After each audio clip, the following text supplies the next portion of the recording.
Welcome, everybody, to this week's episode of the Standing Room Only podcast. As always, I'm here with Healy, myself, Goose. Just want to thank everybody for tuning in. This is episode number 16. 16 already.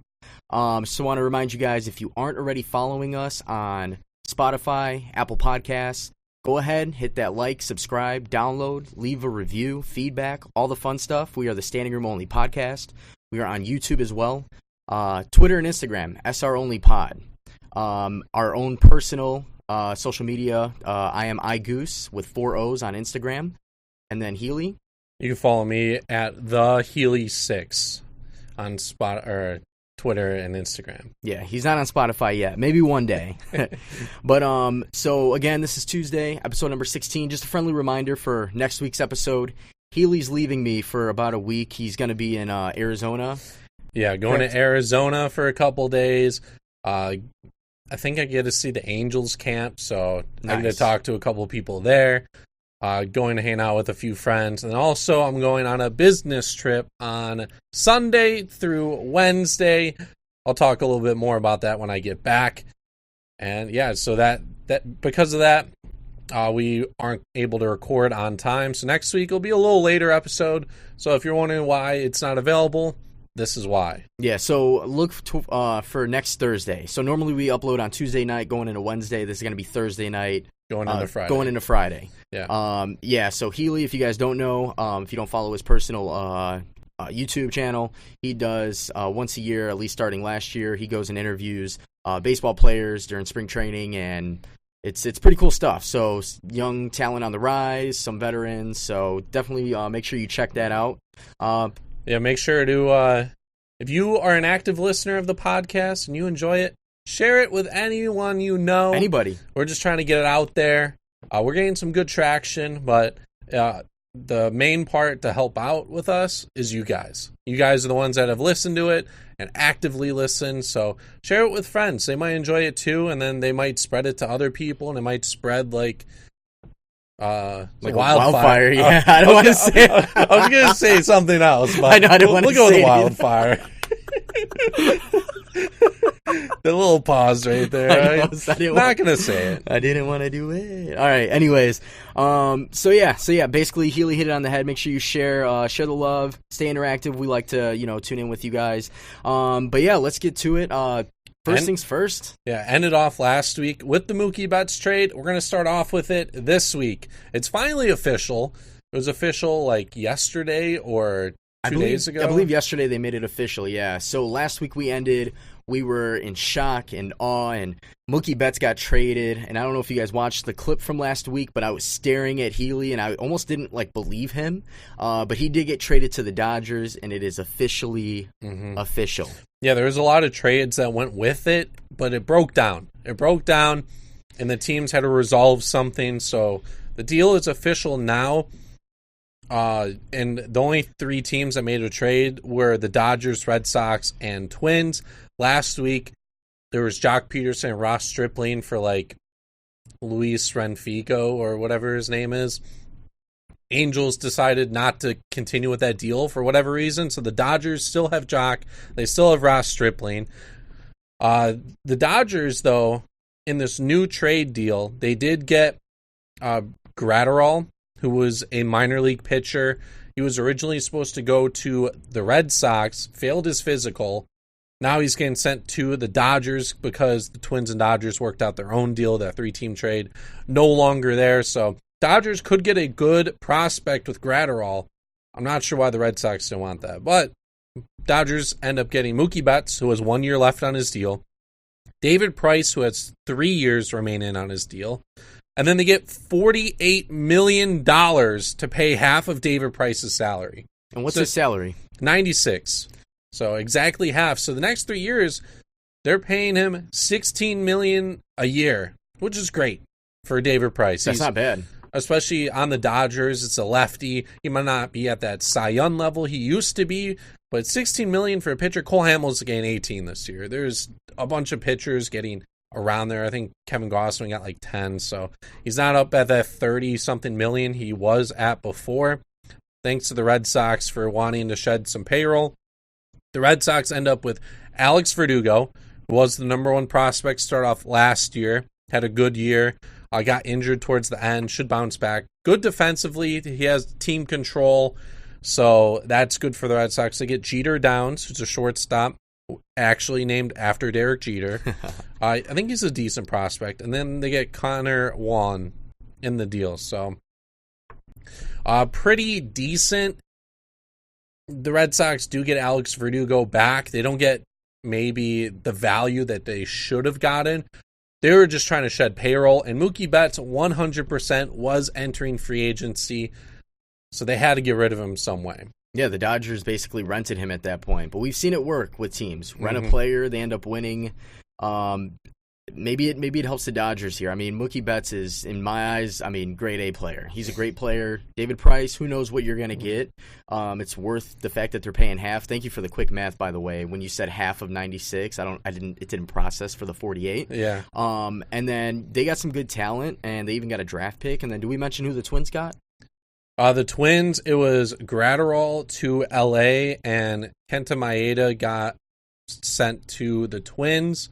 $10 million and a low minor leaguer. So the Dodgers end up sending money to the Twins to pay for Maeda because David Price is now going to come in and pitch in the rotation. So the main part of the deal, though, Mookie Betts is rental, but David Price for 3 years. Yeah.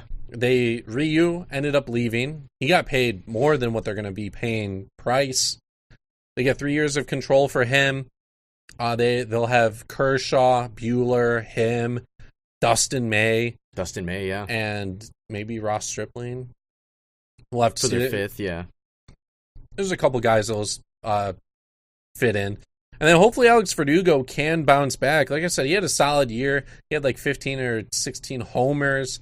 He had a great average. I think he batted like a 296, if I'm not mistaken. Yeah, and he has a strong arm and is pretty good defensively. So. I think it was good for all sides. Yeah, the way it worked out. Dodgers are trying to win. The Red Sox, I don't get it. They're in a championship window, but they wanted to shed some payroll, and they ended up doing that. And then they get I know Alex Verdugo isn't Mookie Betts, but just the fact that they have control over him is the main part, and Mookie Betts was guaranteed to enter free agency. So, I'll rate that trade pretty good. I think the Dodgers ended up getting the bigger end of that deal, but due to the purposes, the Red Sox weren't expected to get much back because of how desperate they were to get rid of Mookie. If you're trying to actively get rid of him in especially 1 year, you aren't going to get value. Yeah. Get any value at that point, especially with a player who's going to go out and try to get a max contract, who probably will get a max contract. 1 year left. Why not try to get anything at that point? Yeah. So. And then David Price is gone. He didn't pitch too well in the Red Sox uniform, but yeah. Oh well. Change of scenery might help. David Price, he's a lefty, right? Yeah. If I'm not mistaken. So David Price was great at one point in his life. I remember not too long ago, I was like, this dude was a stud because he was with Tampa. And he got moved around and he just never really performed. I think he had Tommy John surgery at one point, or he was hurt for a while. I think with the Red Sox 1 year. Okay.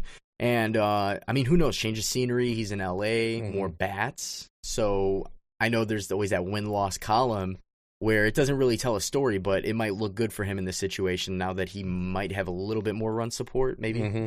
So that Dodgers lineup is going to be dirty. You have Mookie Betts, Max Muncy, Cody Bellinger, Jock Peterson. You're going to have Gavin Lux, who's going to play this year. Will Smith, who's going to play this year. Both young guys. And then you have A.J. Pollock and Corey Seager. Yeah. That lineup, 1 through 8, is going to be dirty. A lot of lefties in there. But, oh my, they have so much. And their farm system is still one of the top systems in the game. They're only getting younger, and they're getting better.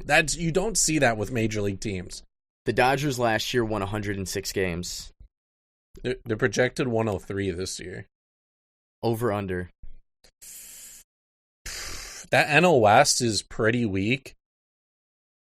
The Diamondbacks are going to be pretty decent this year. You have the Giants, who aren't going to be good. Padres might take a step forward. And then the Rockies are going to be garbage. So I think, 103. I mean, you're going back to back, 103 plus. I mean, they won 106 last year.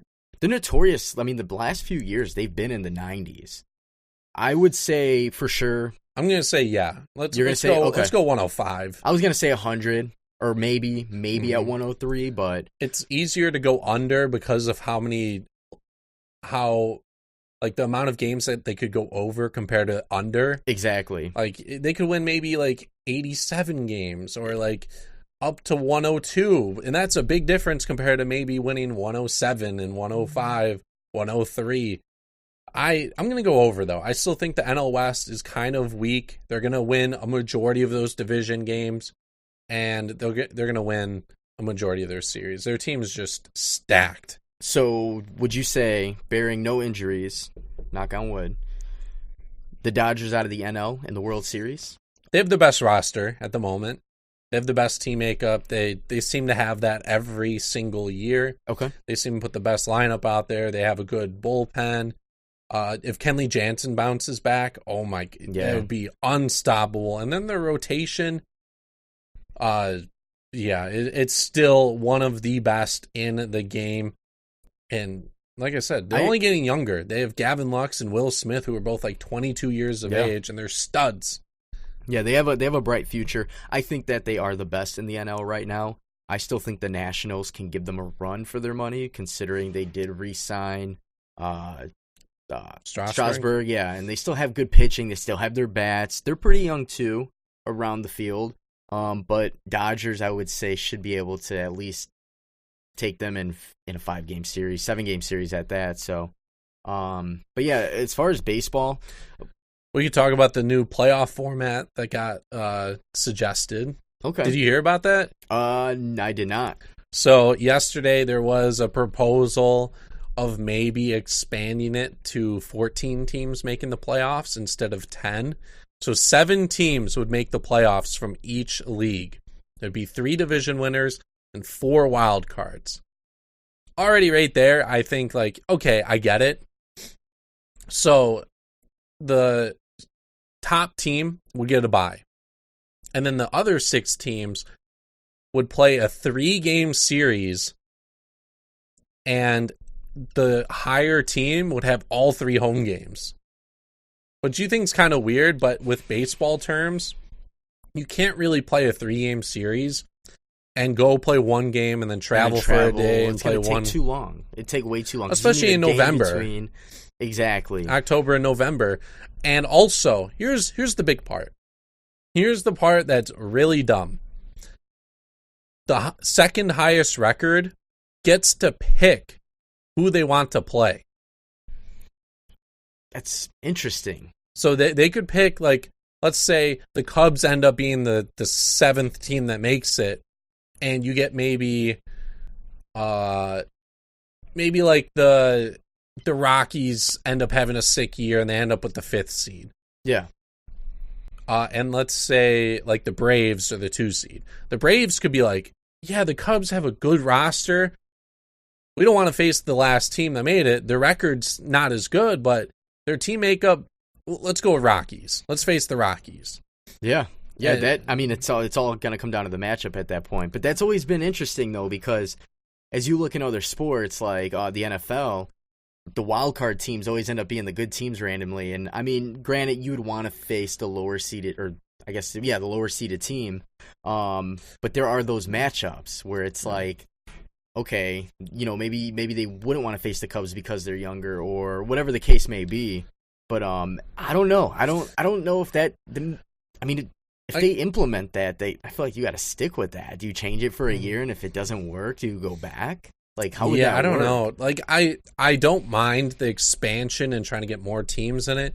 The weird part is definitely picking the team. Like, what is that? You're gonna tell me like you got to deal with what the cards give you, and also the 3 games. I saw a couple people on Twitter today. They were talking about like, what if last year Trent Grisham missed that ball and now he has a chance to redeem himself over the next couple of games, and that doesn't matter. That's one of the best things about the wild card game. The one game. Every pitch matters. And also, you're getting to that point where 7 teams from each league make it. The talent that makes it into the playoffs isn't as great. That's one of the cool things about baseball. You get the best teams. And one of the reasons in the article, too, is like, oh, you'll have more teams playing for their 162 games.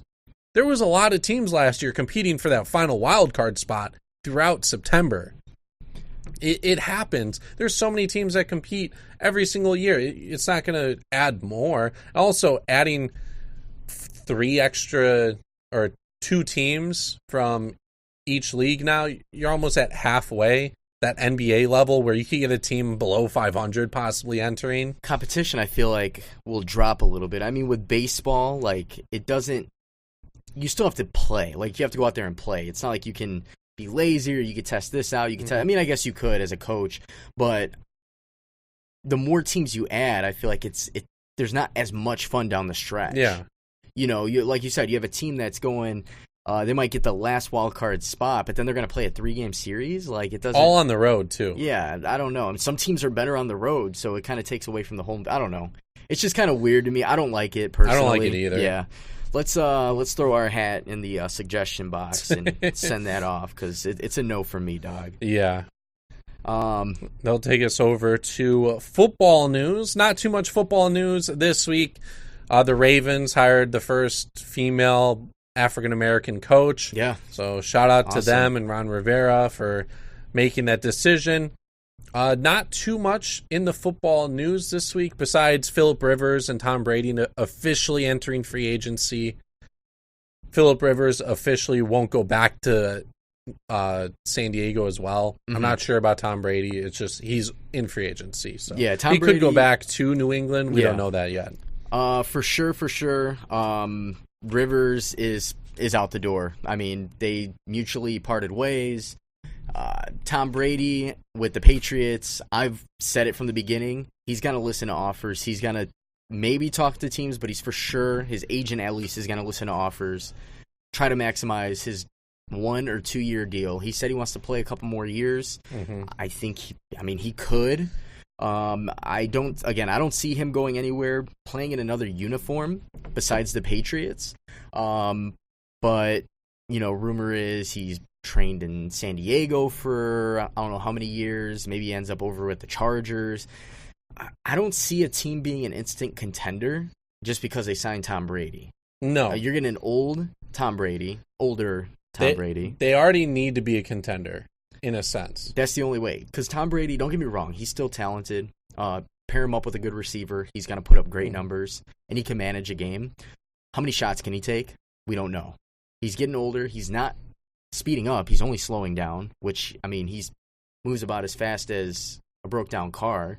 And I don't know. I just don't see. He's gonna get a huge deal no matter where he goes. I just think best bet he should stick with New England, ride out another year, maybe 2, or maybe New England says, "Hey, you know what? We have a great system. We've developed a Jimmy G. We've developed a Jacoby Brissett, Matt Castle. We don't need Tom Brady. We need somebody young who's going to come in and flex, and that's basically what you need. And be the face of the future. Exactly. So, or you sign Tom Brady and you let that young guy play behind him and let him mentally develop him. Yeah. I think that would be the best option for all parties. But it'd be interesting to see where he ends up and where Rivers has options now. I don't think it's the same thing with Rivers. He's older. His arm is so weak now.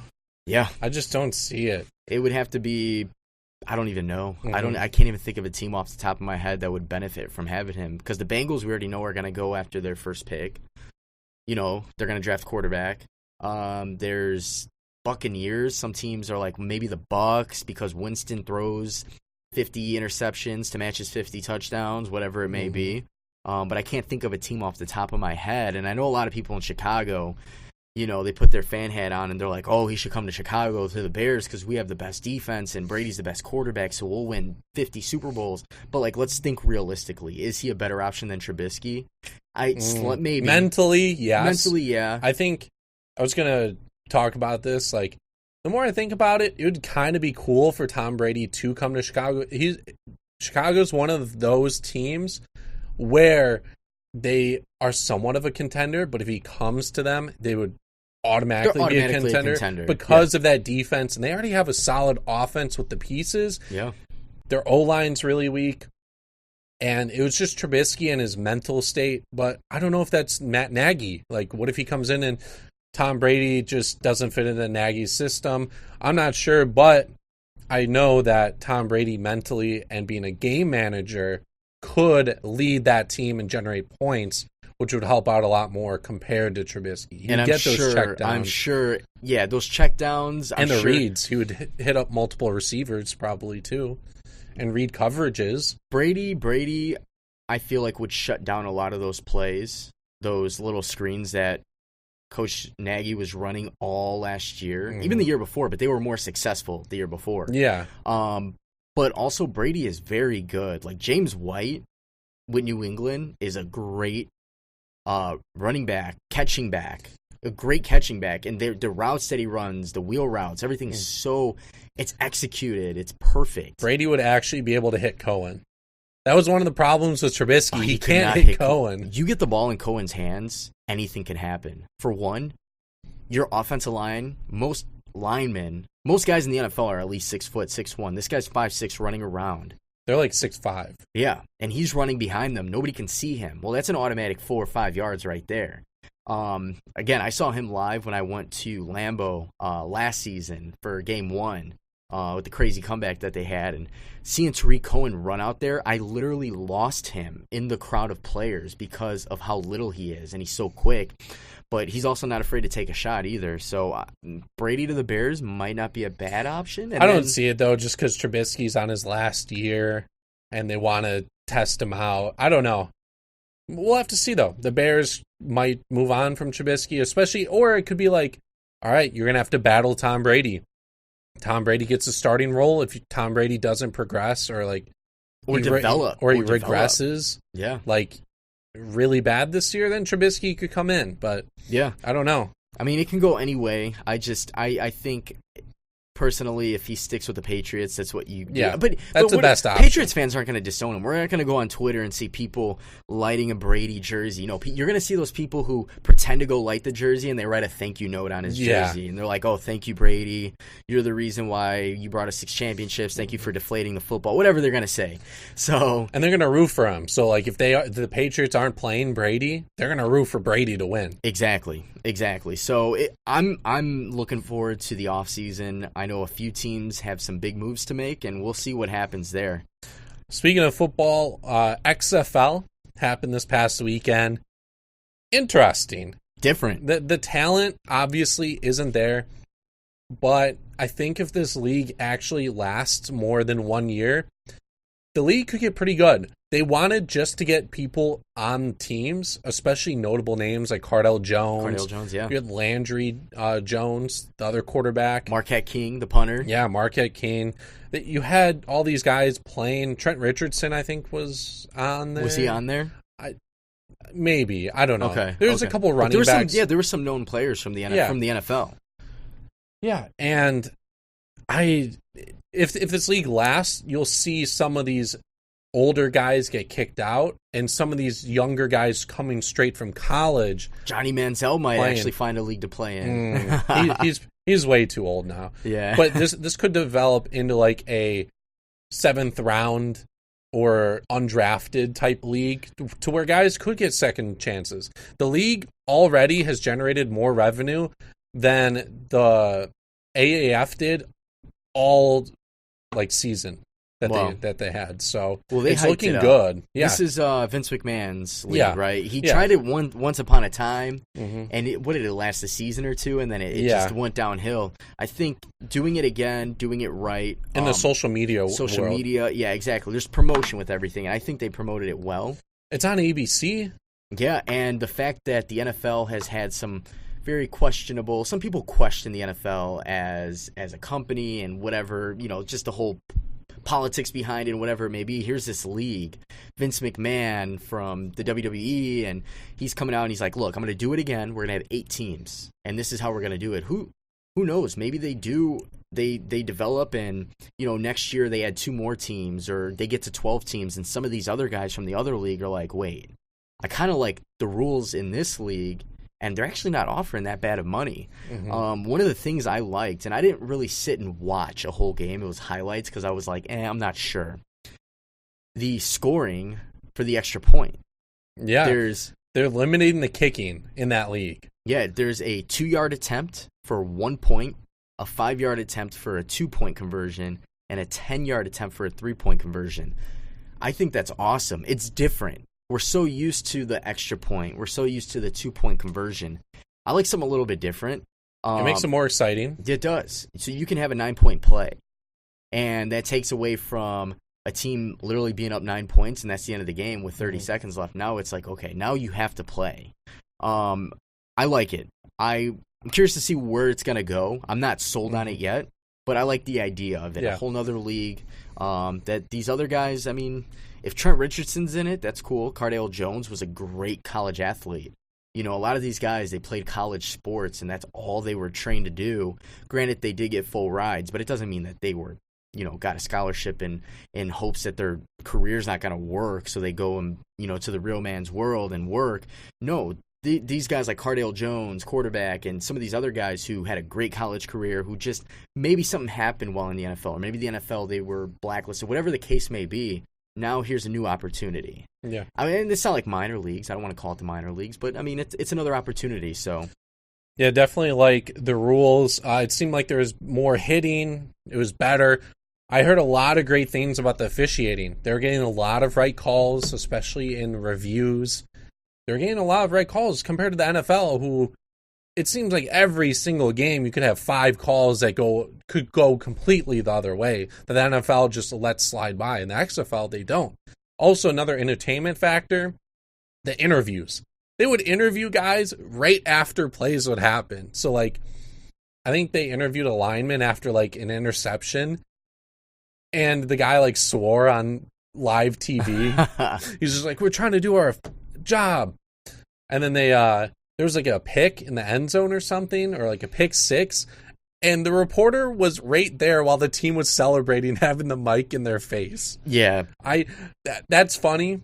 It's also cool how they were trying to get the faces out there and talk to the players more.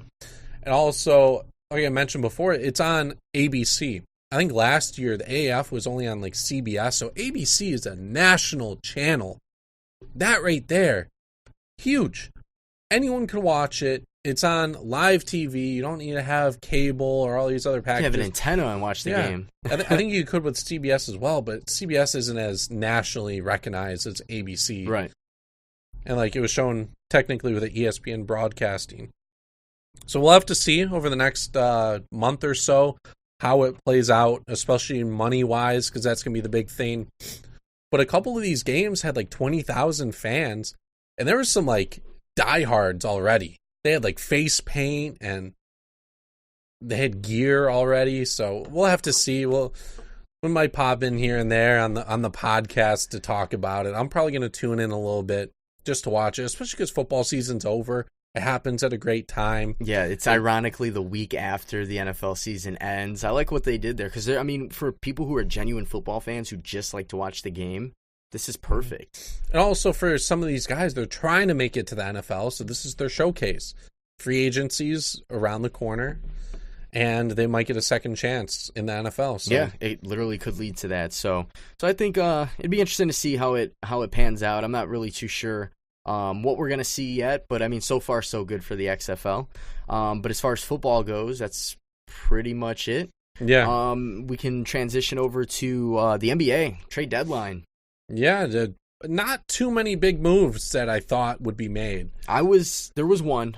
There was D'Angelo Russell. Got traded to the Timberwolves from Golden State for Andrew Wiggins. Did we talk about Drummond last week? We did not. Andre Drummond got traded. Andre Drummond did get traded to the Cavs. I think it was time that they moved on from him. I don't know. They still have Blake Griffin. They have young talent in Detroit. I think it was a better move for Andre Drummond to get traded. I know he had a huge salary cap hit. So I'm not sure why he went to Cleveland, though. Why did Cleveland get him? They now have Tristan Thompson, Kevin Love on a team that's not good. Kevin Love's not going to be with the Cavs for much longer. I mean, he's expressed on court and off the court his frustration with the team. I don't see that being too much of an issue. Tristan Thompson maybe, but Tristan Thompson has his games where it's like, dude, you really need to come off the bench. But they both, you can have those three guys and work the minute structure out to work perfectly. Yeah. You can have somebody come off the bench and average 25 to 30 minutes a game, realistically. Yeah. Do you think that the Cavs traded for Drummond to be like, I think he has 3 years left, so including this year. Do you think that they got Drummond so that they could try to build their team over the next 1 or 2 years and he could be a good piece to it? I just don't, with the NBA and how quickly teams change and all these like 1 or 2 year contracts, I don't see the need to have Drummond at all. I know that they gave up like nothing for him. I just don't see why Cleveland got him. So his contract right now, so he's 26 years old, going on to 27 this year. He has this season left, and he has one more before he's an unrestricted free agent. Oh, okay. So that's going to clear up $28.7 mil. So it might have been like a value pick to where next year they trade him. They could trade him next year or keep him and see what they do. Kevin Love, his contract, now that I'm looking at it, he is there until he's an unrestricted free agent at the end of the 2022-2023 season.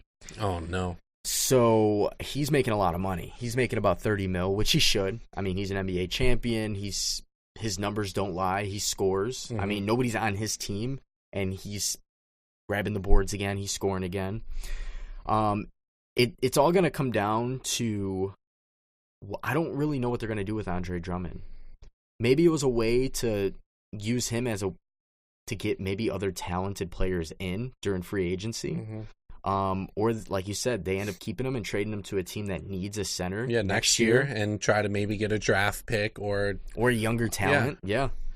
I personally, I'm a huge fan of Andre Drummond. First game I ever went to for Bulls in Detroit was a few years back, and we sat like 8th row off the floor, and this dude dominated. I mean, this is when the Bulls still had like Jimmy Butler, and he had like 25 points and like 23 rebounds, and I thought that was the craziest game I've ever seen. I mean, it was one of the craziest I've ever seen.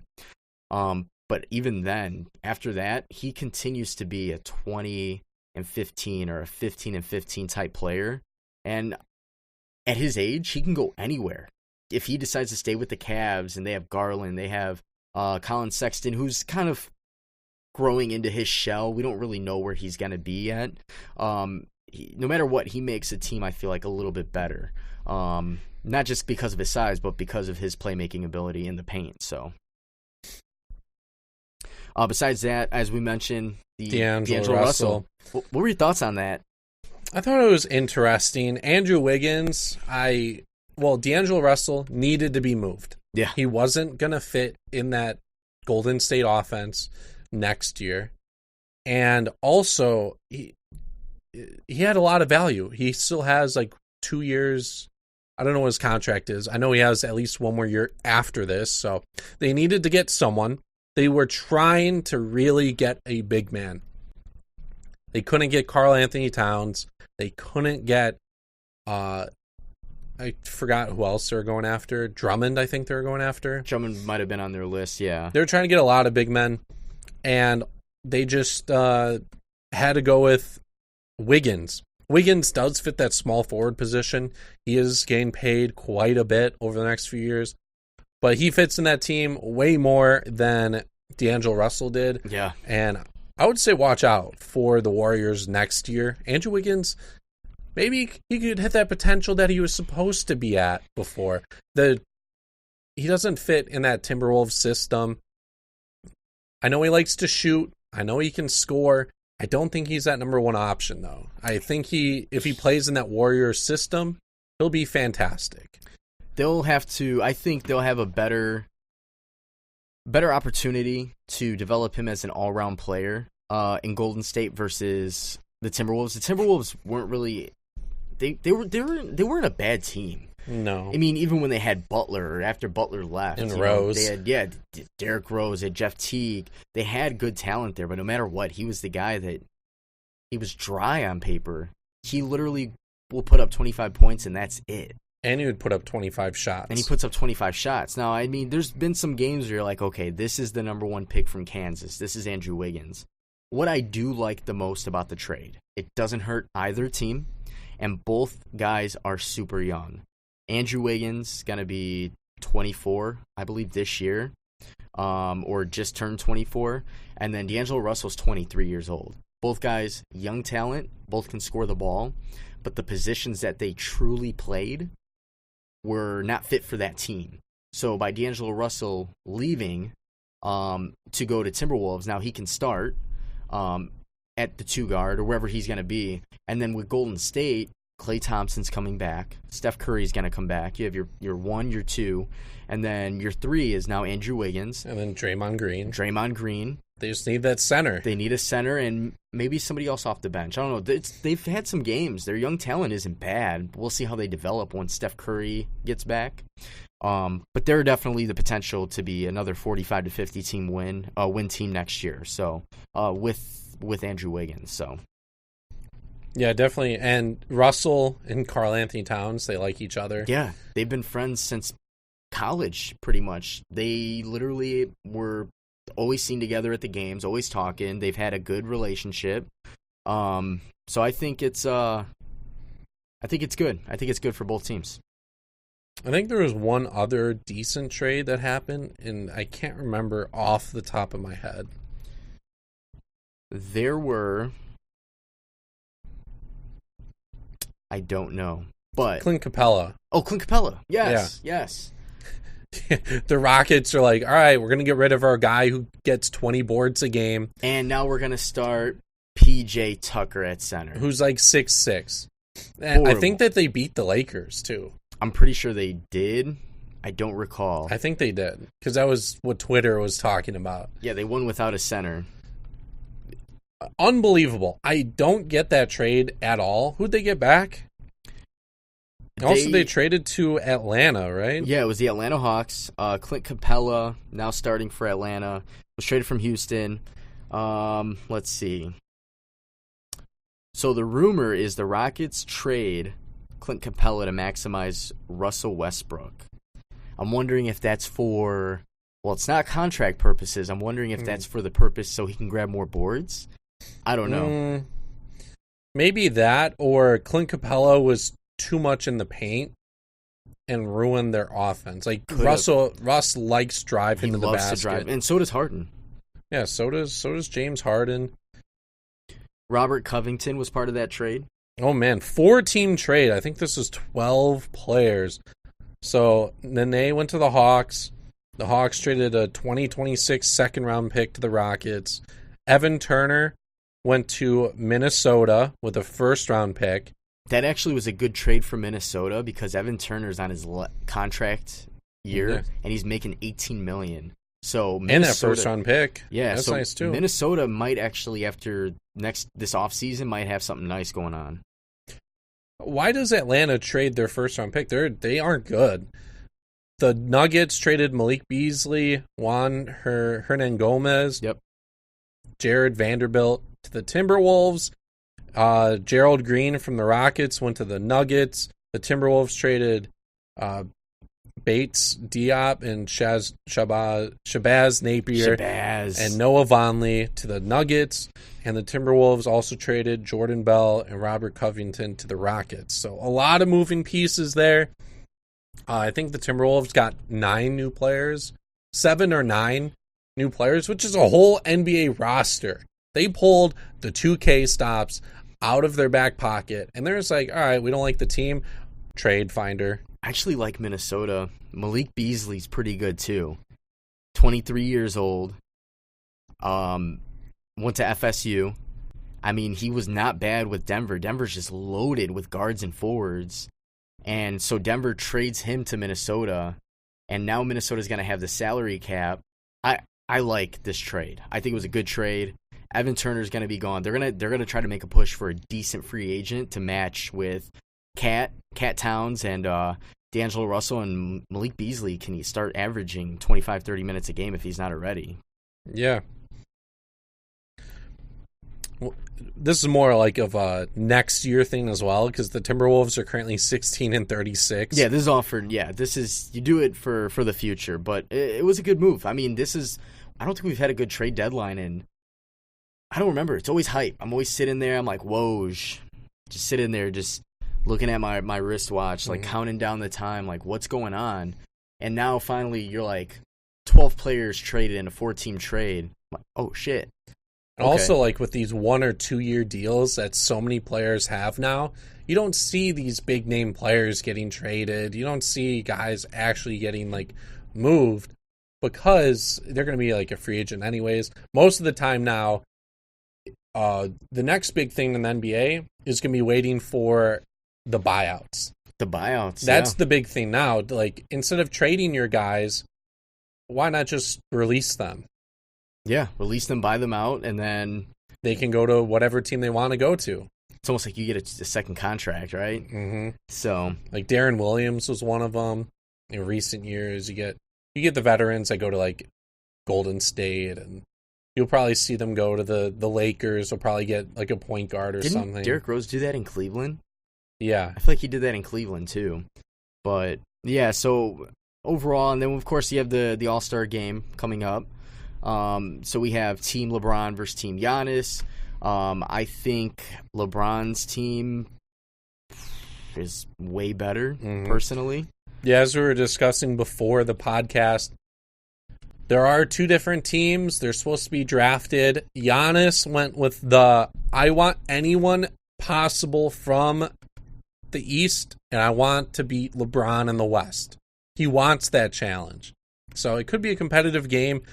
There's 3 guys from the East on Team LeBron's team, and there's 3 guys from the West on Giannis's team. So it's technically East versus West in this All-Star game. We'll have to see how it plays out with the new format. It could be a little interesting. Well, the West, player-wise, dominates the East.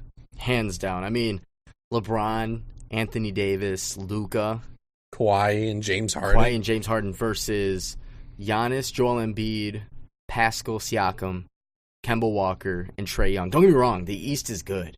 The East is very good, but I feel like the West is overpowering. The West actually has 1, 2. How many? Kawhi Leonard hasn't won an MVP award, has he? In the All-Star game? Not the All-Star, just season. No. Okay. He's only won finals MVPs. Okay. So they're both one All-Star, or I'm sorry, 1 MVP in Giannis versus 2 MVPs, almost 3 on the West, because Luka's gonna win it down the road. He's an MVP in my eyes somewhere. So it'd be interesting to see. I mean, again, I'm not too sold on the All-Star game, but I'm gonna watch it this year with the tribute, the Kobe tribute and the Gigi tribute, and they're gonna have the patch with the 9 for how many lives were lost on the in that horrible helicopter accident. And I think it'd be fun. The format's different, so I'm definitely gonna give it a shot. And then Saturday, of course, we have the dunk contest, 3-point contest, which we touched base on last week. So that should be fun. Maybe, hopefully, we see some new dunks. Yeah, hopefully. We'll have to see. I'm kind of bummed that I won't be able to watch the All-Star game. I'm gonna be flying at that point. Oh, yeah, you're coming back Sunday? I'm leaving Sunday to go to... Oh, you're leaving Sunday, that's right.